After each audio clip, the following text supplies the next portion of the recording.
Good day to you. This is Galactic. On a Tuesday, the 17th day of February, you may not be fully aware of this yet, but today is a very special day in Islam. It's the beginning of Ramadan, the holiest month of the year. They use a lunar month, the original month, established by the physical universe for us. The moon changes phases on a complete cycle for about 29 days. So this is the beginning of that month, the holiest month in Islam. There are reasons for that I'm not going to go into because we have more important things to consider than some religious holiday. Now, I am Islam. I am in training. I am an apprentice Islam man. Although, in my secret diaries, I confess I believe that I was born Islam. And I have good reason for thinking that, but today I have a special treat for you. I have invented a new method of wearing a tie, which I think is most significant. Now, for months now, I've been using a double Windsor knot, which I'll just quickly show you to show you the importance of my discovery of a new way to tie a tie. Now, this is the long end that goes on the right, which to you and me looks like the left, but it's actually the right.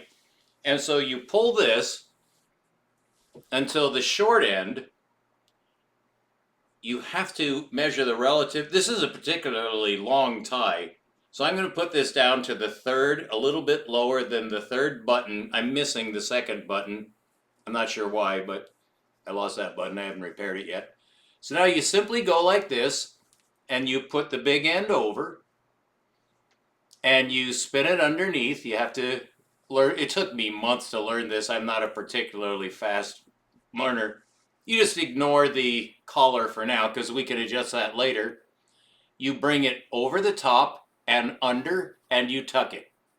This is the beginning of a double Windsor knot that I learned from an Italian man who did a good job, but I mean, you got to consider what you're working with. I'm not considered to be the fastest learner in the world, but we all know how to learn. It just takes us different amounts of time depending on who we are. Now, you see that it's in front, and now what you do is you bring it around behind, and the negative end, or the negative side is pointing out at this point. And now all you do is the same thing on the other side of this little guy here, which I'm trying to remember, let me switch hands. So this stays, out here. And now this goes underneath on the other side. On the outside, it goes up like this, and you tuck it again. It's just the reflection of the previous step.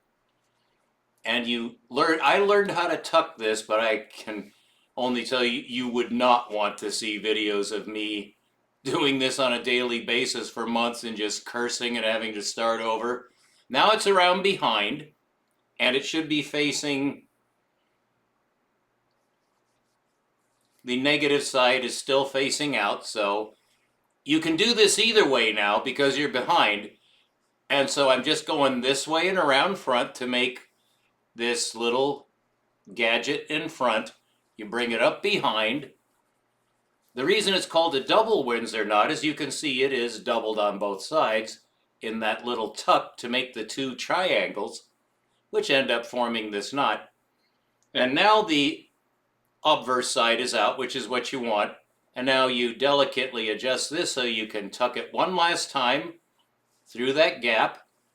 And there you have a double Windsor knot, which you now must adjust. It's actually quite a interesting prospect to fully do this, but I have learned to do it rapidly. This is not a particularly good one. You can see folds in it. That can usually be adjusted so that it looks better. And I'm just going to do so quickly now. Then you tuck these and you button the buttons if you have those buttons. Some shirts do not, and the lapels need to be ironed. I don't do ironing. I consider that to be, I won't even say what kind of task that is, but there is your double Windsor knot, which looks reasonable. My shirt is not well designed for this. It's not due to not pressing it, although that is part of the problem. So now I'm going to show you what I just realized yesterday is a much easier way to wear a tie. If you're in a hurry, or you're like me and it takes you months to learn anything mechanical, a lot of people have the aptitude, a lot of people don't.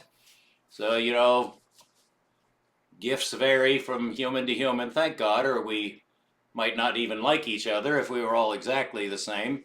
So there is your basic. I'm not even going to button those. I don't believe those buttons are actually necessary, but you just adjust your tie so that it's underneath the collar at least.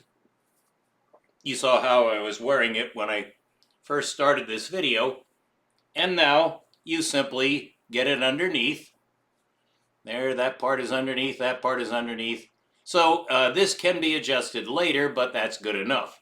Now all you do, make sure both obverse sides are out, which they're not. I reversed it somehow.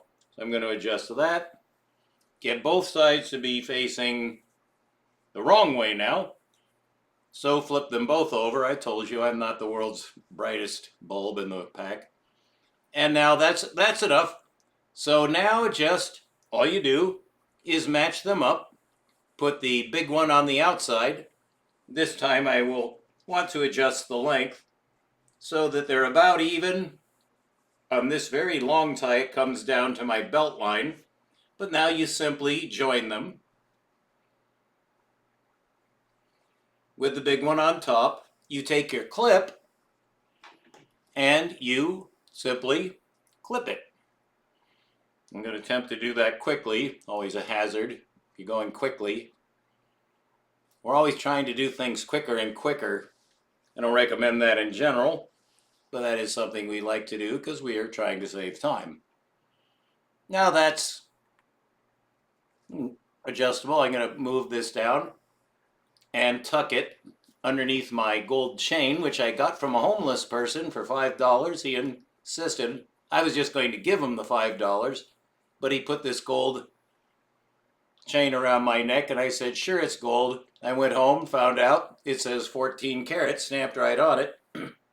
It's certainly worth more than $5, so I'm very happy that I was able to give him the $5 he needed for this chain, which is certainly worth a bit more, but I'm not really interested in money. He was, because I believe he was hungry. And there you have it. Now you have, I told you, you were in for a ride here.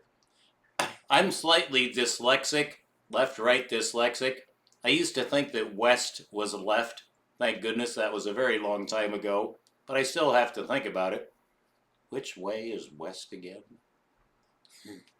Depends on if you're looking in a mirror or not, doesn't it? And I'm going to try to get this right this time. Get it underneath. This is a 1950s tie clip, which I got locally at a thrift store when I had enough money for such luxuries. And I believe that is fairly good. And there you have it. You're wearing a tie without a knot.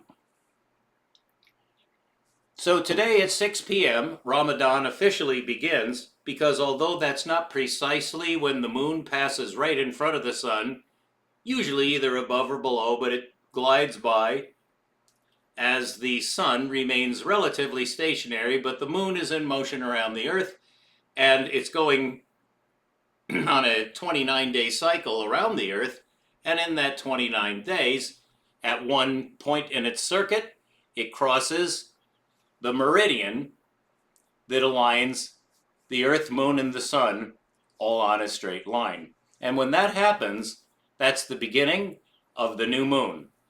So that's the beginning of the new moon for February 2026 this year, the beginning of the holiest month in Islam for about 2 billion people.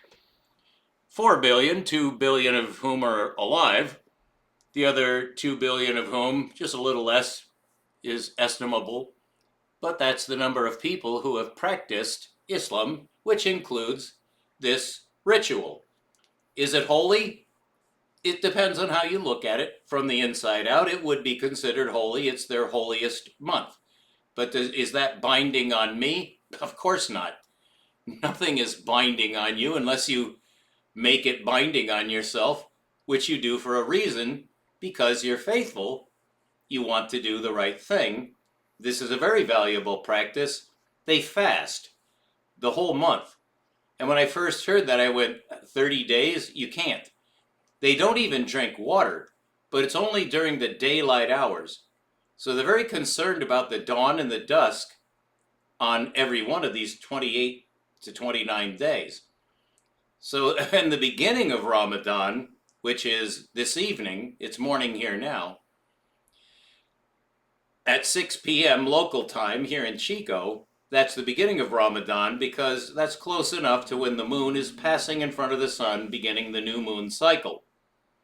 To be precise about that has required 6,000 years and about 200 years of technology to make more and more accurate measurements on exactly when is that tempescule of continuous time a point in time, which is a contradiction. Time is continuous, space is not.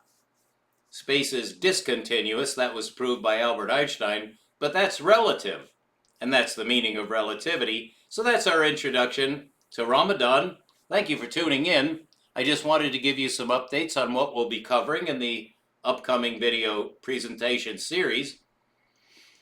If you're tuning in for the first time, I have produced 1,500 video presentations and coming up on 4 years, so I'm quite dedicated to doing this. What do I do in most of those? Geometry. Most of it is geometry with the necessary mathematical underpinning, which I've greatly simplified for the sake of future generations of children who will no longer need to learn calculus to the extent of having to read 1,000-page books written in chicken scratch that is never interpreted and is one of the greatest curses ever to descend upon any educational system, the necessity to learn calculus to survive. And that's America. It's run on calculus. Everything in America is calculus. And if you're doing quantum mechanics, there's no geometry, except I discovered the geometry of quantum mechanics and solved it. So I'm the greatest scientist who ever lived, but that's just the beginning of a huge story. Over these past 4 years, I have made dozens of breakthrough discoveries in mathematics, geometry, and physics. I can fully explain the supermassive black hole for the first time and everything in astrophysics for the first time in human history. I'm also a religious expert, and we're dealing now in the 3 books of Enoch, which you're going to love, especially the third one, which is the Hebrew Enoch, which is a forgery worse than the protocols of the elders of Zion. Absolutely damning and indemnifying to the entire Judaic religion in its modern incarnation, which is the beast, and it's also the whore. And that's in the book of Revelation. I'll be covering that. And as a bonus, I'm going to give you direct insight into one of the greatest apocalyptic works of scriptural holiness ever produced, the book of Ezekiel, on which I am a foremost expert. I've written one whole book on the entire text of Ezekiel. That was burned up in the campfire, so I could just be making that up. There's no record of any of this. But that is, in fact, what I've been doing most of my life, is studying the Holy Scriptures, which, because I'm a Westerner, mostly was the Bible. But today branches out to the book of Enoch and the Quran. We'll be covering the Quran, the holiest book in modern times, certainly, and all of this ties together in a way the Christians do not understand at all, and the Islam people have a better insight to what is true religion. That's the only religion, is Islam. It's always been the only religion by whatever name it's called. And that's varied, because true religion is the transmission religion. Buddhism doesn't count. Hinduism is worthless. The Chinese also have a relatively worthless system because it's not based on any transmission from heaven. Although that's debatable in the case of the I Ching, I do consider it to be a holy book because I'm, again, the foremost expert on that subject. So you can trust me. I hope you do. Keep looking up. You're not going to see any moon tonight because it's a new moon. Nobody's going to see it for about 2 to 3 days. So thank you. We'll be back with more of the synthesis of religion and science, which answers all the questions of humanity. Yeah, I'm that guy. There's nobody else. It's just I, who know all these things and am attempting to convey them to the general public because that's the vow of every true scientist. Whatever you discover, you have to share, or you're not a scientist, you're a charlatan, just like the Jews. All right, we'll be right back. Thank you.